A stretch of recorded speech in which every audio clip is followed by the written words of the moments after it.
I'm driving this like huge rig, like, 35 feet long over highways and bumpy roads. That's Cheryl Kelland, entrepreneur and amateur trucker. Last December, she rented a 3/4-ton pickup truck and an Airstream trailer.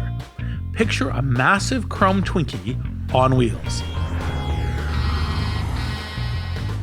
Then she drove some 1,000 miles across Colorado to meet her customers face to face. Cheryl runs a scrappy little healthcare company called Apostrophe Inc. They have a great tagline: "We make healthcare suck less." How? By helping employees at small to medium-sized businesses avoid staggering medical bills. Cheryl couldn't understand why so many diabetic patients wound up in the emergency room. All nurses to the nurses station. A simple visit to the doctor would have saved them a fortune. We're like, why aren't they going? So we're like, we just need to get out in the field. And so it seemed like a great idea. We're like, oh, I know what we'll do. We'll rent this Airstream trailer and we'll do a lightweight mobile clinic for a week.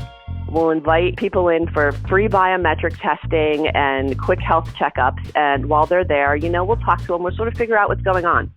Roughly 45 minutes into the road trip, Cheryl had an answer. Patients were hit so hard by unexpected bills, they avoided doctors entirely. She calls the insights from this road trip invaluable, but they came at a steep price. The trailer disconnected from the truck because the bolt fell out, and then I had to reattach it. And there's an electronic hydraulic lift, and the wire had frayed, so it starts sparking and smoking, and this small electrical fire breaks out on the hitch, like right next to the propane tank. I'm freaking out. There's sparks everywhere. I run away from it. The whole thing was ridiculous. There's sparks and flames shooting out of this electric motor right next to the propane tank. This is going to sound crazy, but I'll say it anyway. Cheryl had it easy. I'm not talking about a road trip. That was grueling. But her decision to put out that fire, it's a no-brainer. She sees sparks and a propane tank. It's like 2 + 2 = boom. If only every decision could be so simple. Short of your office actually catching on fire, you're almost never going to face a decision like this as an entrepreneur. Instead, you'll face figurative fires, a lot of them, more than you can handle. And you often won't know which one to stamp out first. I believe if you try to put out every fire, you'll only burn yourself out. The best entrepreneurs, they let fires burn. You got to have incredible talent at every position. It's like this huge push. There are fires burning when you're going home. Can you believe it? Such an idiot. And then you go back to, this is totally going to be amazing. There are so many easy ways. I'm supposed to know what to do. I have no idea what to do. Sorry, we made a mistake. But you have to time it right. Oops. Working out of a 3-bedroom apartment. Stuff that just seems absolutely nutballs 10 years later. We're like, well, that's just how you do it. We haven't made Just how you do it. This is Masters of Scale.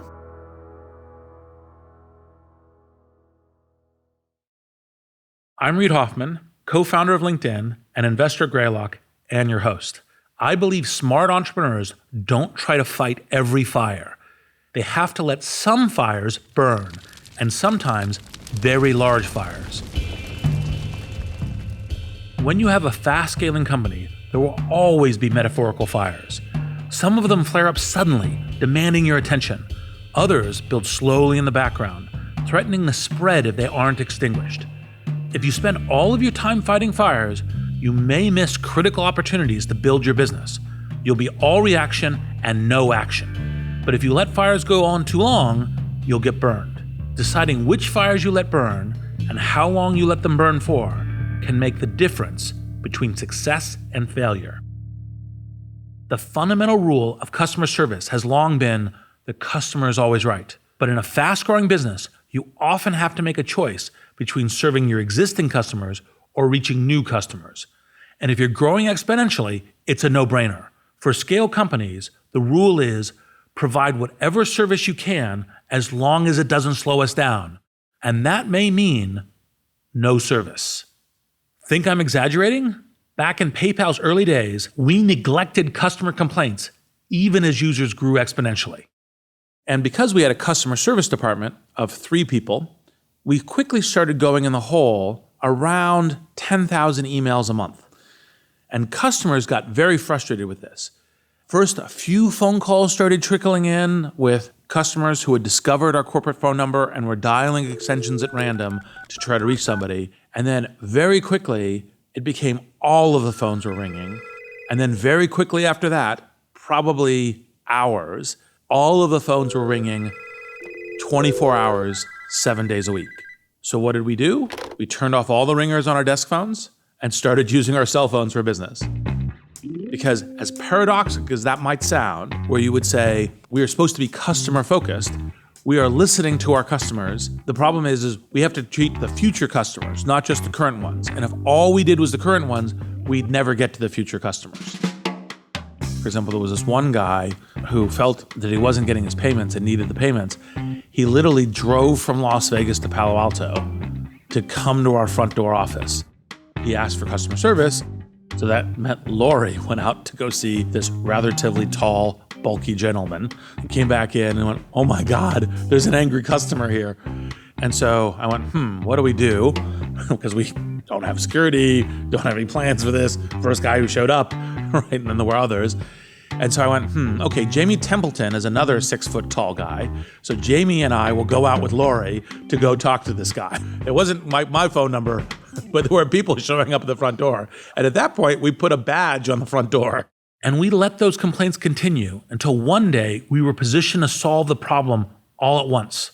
We flew out to Omaha, set up a call center. Within 2 months, a 200-person customer service department was up and running.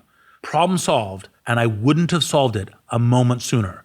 At its core, this is a question of triage, of smart prioritization. And so one place to start is to think about how you might normally approach your to-do list.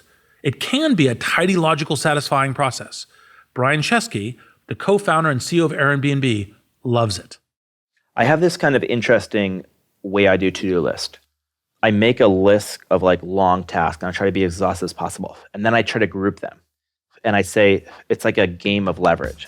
What one action can take care of those 3? And then I do it again, and I do it again. If you do that enough times, if you have a list of 20 things to do, you end up realizing I don't need to do 20 things. If I do these 3 big things, the other 20 things will kind of happen as outcomes or outputs of it. So it's just like doing fewer, bigger things. That's a great way to solve the known problems on a normal day. But what about the great unknowns?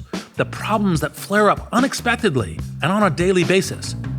Good luck stack ranking that mess. I guarantee you, in a fast-growing company at any stage, but especially in the early stages, a list will give you no peace of mind. Yesterday's wisp of smoke might be today's 5-alarm fire.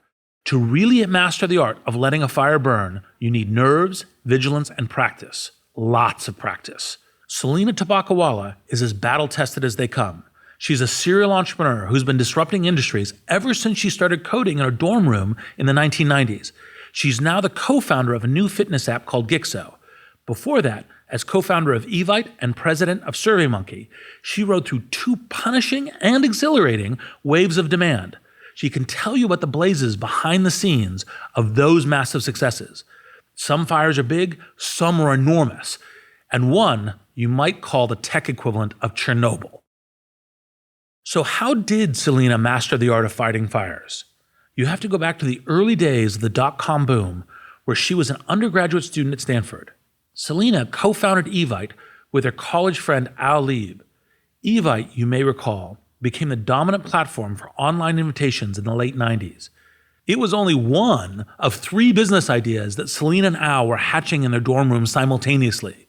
Those are the breezy, experimental days of a startup, when you can spitball ideas without suffering much blowback from users.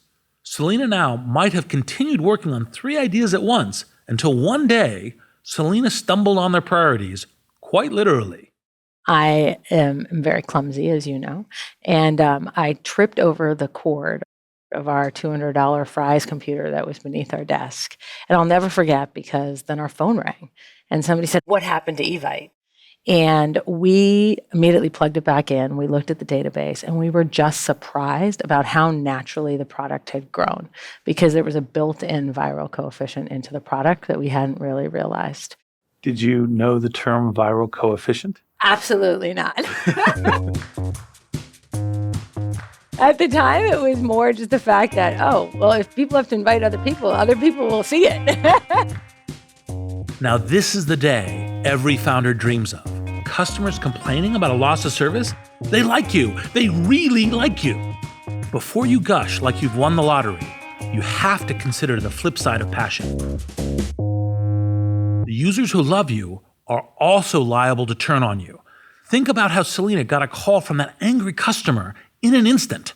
She's being held accountable like any other executive. She can't say, look, I'm barely drinking age and my dorm room is a mess. As soon as your users can't live without your service, you're a mature business. And that's a heady responsibility. Few startup founders truly grasp what happens after users really like you. We did not at that time, being 22 years old, barely graduating from college, that we were thinking about, is this something that could scale? Is this a business that could scale? Is this a product that could scale?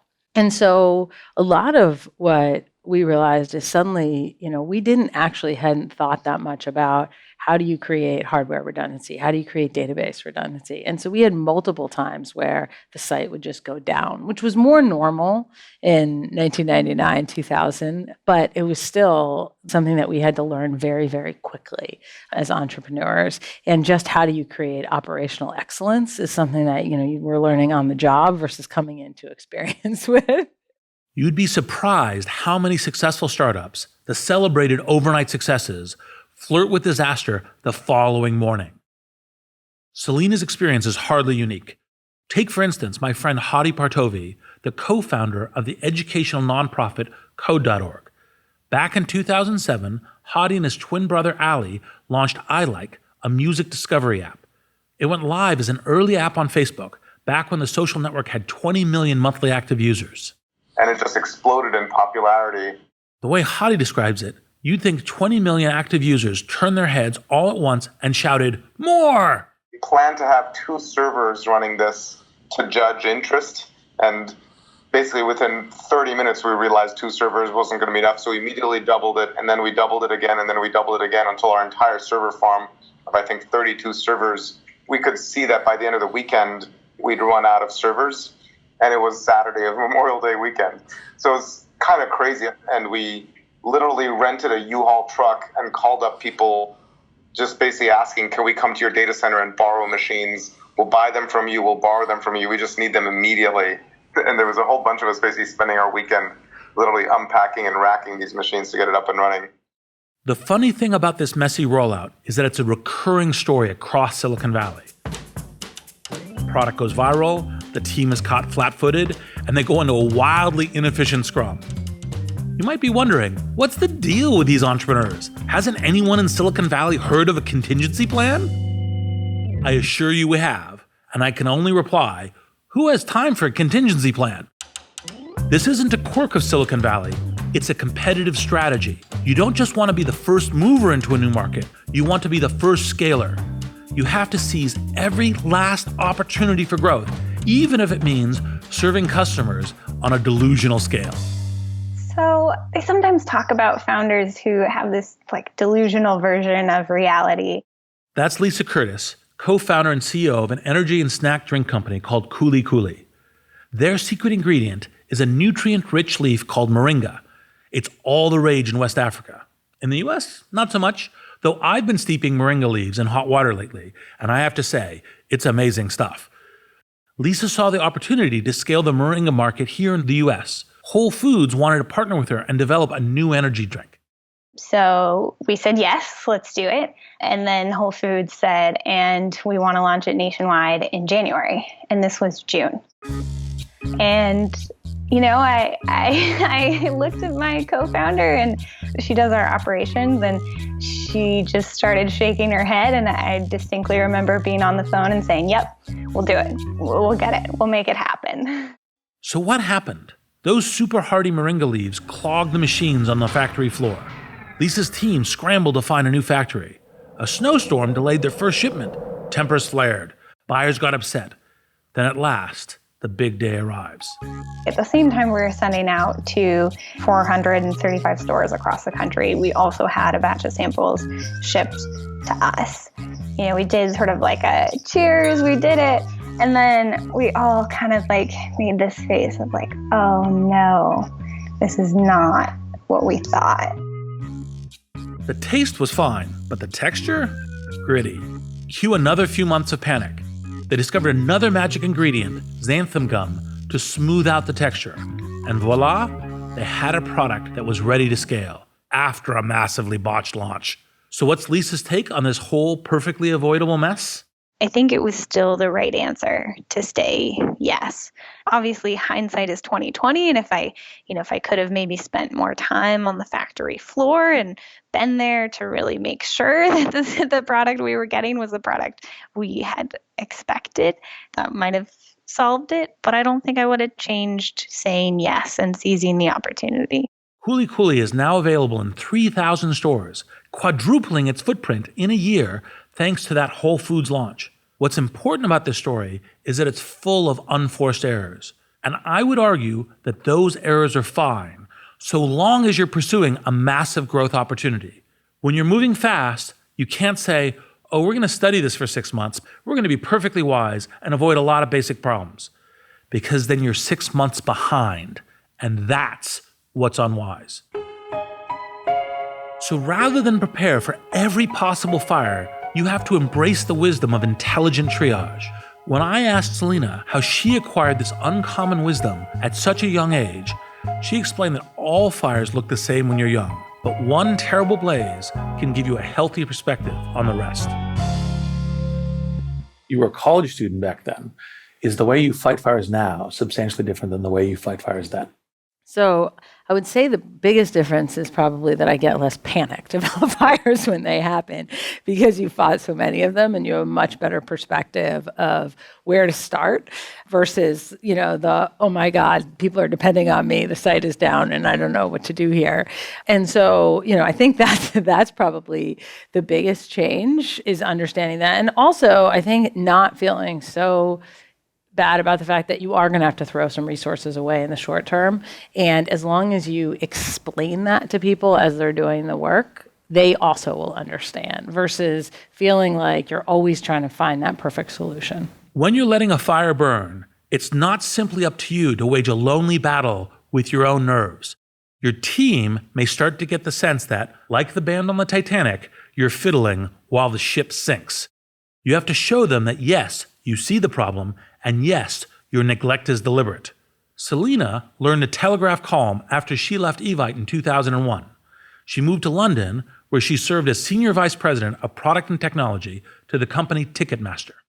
So throughout my career, in most of my reviews, the feedback I would generally get is you need to be more patient.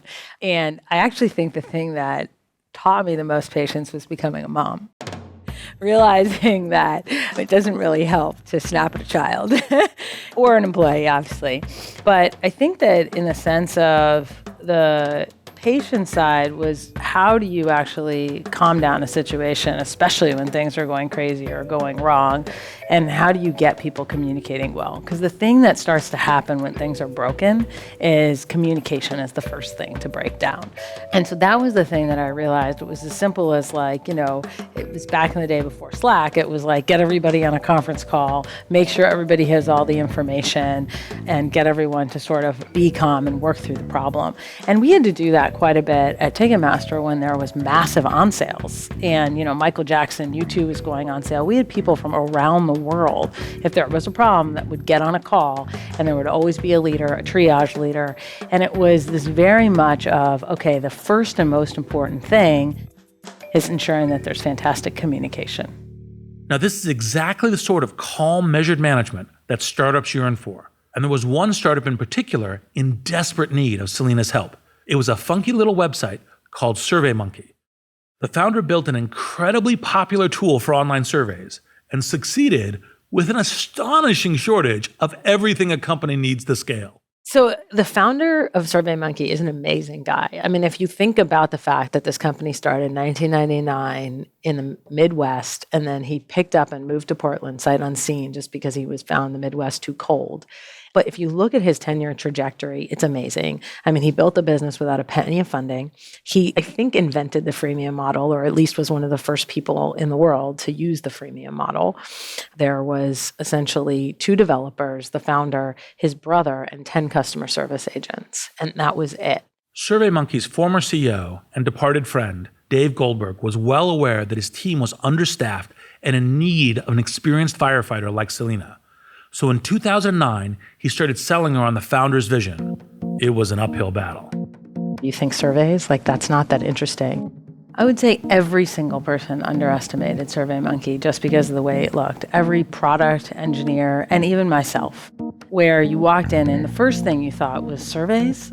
Is this that interesting, both from a standpoint, and then you looked at the product and you thought, well, this looks like it's from 1999. And so everybody underestimated both the size of the business as well as just the true consumer value that the product was actually providing. But when I heard his vision for building out a product where not only were you listening to other people's voices and being able to make impact and make change, but also building a platform for a data business, it was truly inspiring. 2 days before I came to interview, I realized I was pregnant. And I flew back to London. And when I landed, I had an offer in my inbox from Dave from SurveyMonkey. And I wrote him back a note and I said, here, I want to negotiate my comp and I can't leave because I'm on a European contract for at least 3 months. So I have a long wait. And I realized I'm in early stages of pregnancy. And I wanted to give him that opportunity to say, sorry, we can't make this work, waiting 3 months. And he wrote back within 5 minutes and told me that he wanted to make SurveyMonkey a place where you could build a family, where you could create a culture where we could build a big revenue business. But at the same time, by bringing in people with experience, we could actually also make sure that we could have dinner with our kids. Sounds great, right? Every fast-growing startup sounds great from the outside. Then as you move closer, you start smelling the smoke. There were 3 of them that were coding. That is amazing for a company doing that much revenue. The margin of the business was unbelievable. But when you have a technology stack that's built for 3 people to code, and then you're trying to scale an engineering organization, it doesn't work. Then Dave dropped a bombshell. Selina's about to find out just how many fires were raging in the background. You might be tempted to think SurveyMonkey was wrong to let this go, but you'd be wrong. So when he was interviewing me, he told me, he said, there's no backup. By no backup, Dave meant the survey data, the bread and butter of the business, could vanish without a trace. Can you explain what would have happened if a server failure wiped out SurveyMonkey's data? If the system had gotten corrupted or the data had gone down, the business would have been done. Because people come back to the same product partially because you want to see your data and trends over time. And if you lose that, you potentially lose the entire business. So, in other words, Chernobyl. Yes. Complete catastrophe. Crazy as it sounds, every startup at some point will flirt with a Chernobyl. And there's only one sensible response to a potential nuclear meltdown. Think like Rain Man. Fans of that movie will remember Dustin Hoffman's character sitting at the poker table, eyes darting, as he calmly calculates the odds of a winning or a losing hand. But I try to maintain that calm rationality when I'm faced with a crisis. When I'm looking at a fire, I will assign probabilities. I'll assign vectors of probabilities, like is the probability going up or down? Down better, obviously. I'll say, okay, what's the actual damage if it hits? And then, is it correctable after it hits? So it's a definite fatal, okay, we have this possibility that the business is just going to be over. Boom, full stop, done. And by the way, almost all startups start in that position. LinkedIn was years before it had a backup database. Now, we had backup data that we could reload, so it could come back in a day or two. But the failover system, that was probably 6 years in. So you look at it and you go, okay, we have this really valuable business. This could kill it. Let's adjust it. But by the way, what's your probability? Is it it's 0.1% or 0.01% every particular day? Well, then actually, in fact, you can solve it in 3 months or 6 months. Because okay, that doesn't add up to a lot over time, right? If it's 1% per day over 30 days, then all of a sudden you're 15%. You're going to be dead in 30 days, 15%. Okay, let's solve it now. So when the SurveyMonkey team sized up the odds of a data loss, They pounced. The team fixed it really, really quickly in terms of putting at least like a copy of the database. We absolutely not only were stressing about the situation, but very quickly trying to rectify it to ensure that that scenario didn't happen. And was thinking about the potential Chernobyl, the worst case scenario, invigorating or distracting or both? It's always invigorating because you have to balance the how do we solve something that's on fire very quickly with how do we make sure that you're building out a long-term solution and not wasting a bunch of cycles. And that's always a hard but very fun challenge and problem. Chernobyl is invigorating. Now that's an experienced firefighter talking. Once she had that blaze under control, Selina worked her way down a long list of troubles. SurveyMonkey, like every fast-growing startup, had no marketing plan, no strategy for international users, a rigid billing system that prevented some customers from paying for the service, and a mess of code that made every customization a headache. Selina, in turn, hired engineers, marketers, UI designers, translators, an army of specialists to clear away impediments to growth. But what I find fascinating about her story is the fire she left burning in the background. Yeah, people definitely called the SurveyMonkey web design ugly. This wasn't her personal opinion. Everyone told her so. And people kept saying, hey, this thing doesn't look nice. This thing doesn't look pretty. The critiques continued for years. But from my perspective, what I was more focused on was the fact that people loved the product and it was performing. And so I was going to let it be ugly for the sake of being able to actually build a great business. And so was that one of the cases where you're like, okay, I hear you. It's an important thing to do later, but triage to a tertiary concern or a secondary concern? I think the standpoint of is that people spend a lot of time building beautiful websites, and I think that that's important in certain types of businesses. But when you're talking about a business where you're trying to get somebody through a very difficult experience and something more functional, it's far more important that the product is easy to use. And beautiful and easy to use are not always the same thing. Although it's funny, I think Steve Jobs thinks differently, but that's but other than his particular, genius, which, there's only a few of. Right. And his products are beautiful and easy to use. And that, obviously if you can do that, that's magic. But I think if you have to prioritize one of the two, I would always put easy to use over beautiful. Let's set aside the beauty versus ease of use debate. They're both obvious virtues. Focus instead on Selina's willingness to pit one virtue against the other. Selina can say, Apple's products are a thing of beauty. They're magic. Wouldn't we all love to have a product as eye-catching as the iPhone? Nonetheless, I won't fight that battle today, possibly not for years. There's magic to that decision as well. We shower so much praise on the entrepreneurs who knock a product out of the park. We forget to celebrate all of their brilliant punts. Jeff Bezos, CEO of Amazon, is admired for a lot of things. Design is not one of them. Look at the Amazon website. It's not going to win a Webby Award anytime soon.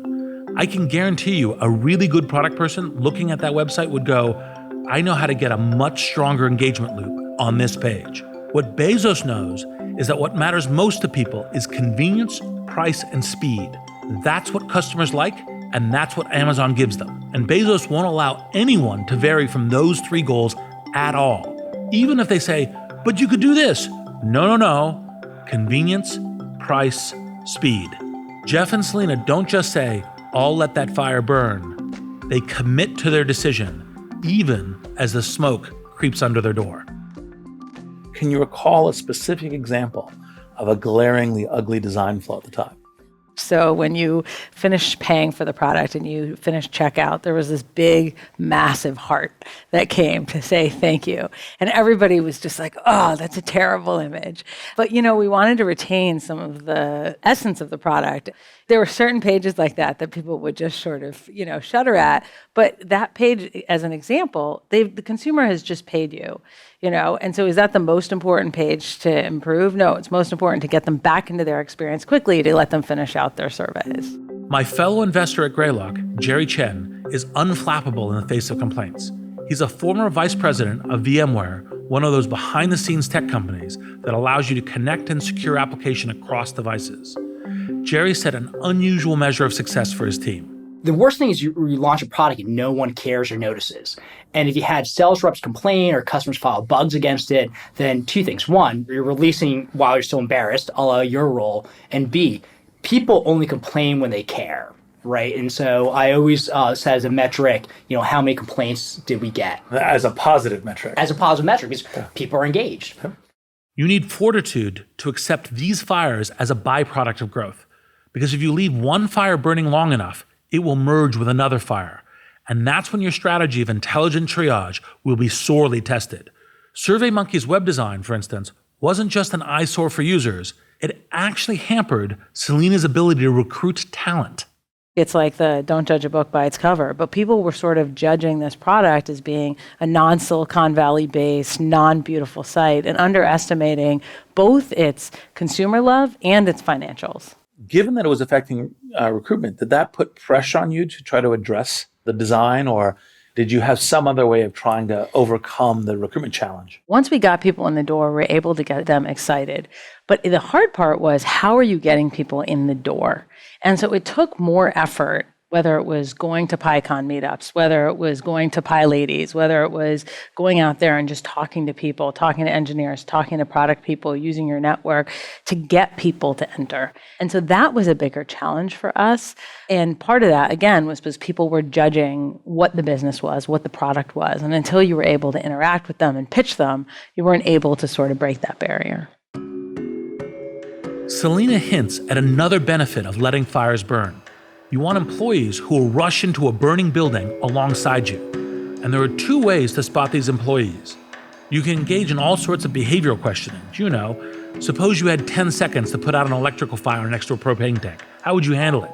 Or you can just let the smoldering parts of your business speak for themselves. And this is key. Most of us are willing to fight fires. It's a smaller subset of people who are capable of noting the presence of a roaring blaze that might soon cut off all escape routes while staying focused on the blaze that's about to consume them. And this isn't simply a matter of hiring battle-tested employees, because even the most experienced firefighters will occasionally miss a 5-alarm fire in the making. Selina is well on her way to scaling her third startup, Gixo. She launched the app this summer. It's an ambitious venture to bring live fitness classes to your smartphone. And despite her experience, she readily acknowledges she hasn't seen it all. She knows her blind spots, and she's already hiring employees who can help her scan the horizon for smoke signals. So what would you say, in order to accelerate your younger self's learning of which fires to let burn or not, what advice would you give your younger self? And one is, not everything is fade up. Don't panic. But what would the other things you'd say, look, here are some of the principles I now apply that I would want you to learn faster? Yeah, so I'd say some of the principles. One is that it is important to do that learning fast. So putting things out the door fairly quickly and getting consumer feedback, even to a percentage of the audience, that far helps avoid fires, right? Because if you get some feedback from an audience, you start seeing what's happening to the numbers, and that makes a huge difference in terms of avoiding fires. I'd say that the second thing in terms of avoiding fires is hiring the right people. You can't expect that you, especially at 22 or 23, but even now, are going to know all the different things. I mean, I mentioned before, like, design's not a strength of mine. One of the first hires at Gixo is a great designer. And so it's balancing your own weaknesses with great people, because you know that they're going to have the ability to see those fires ahead of you. I'm Reid Hoffman. Thank you for listening.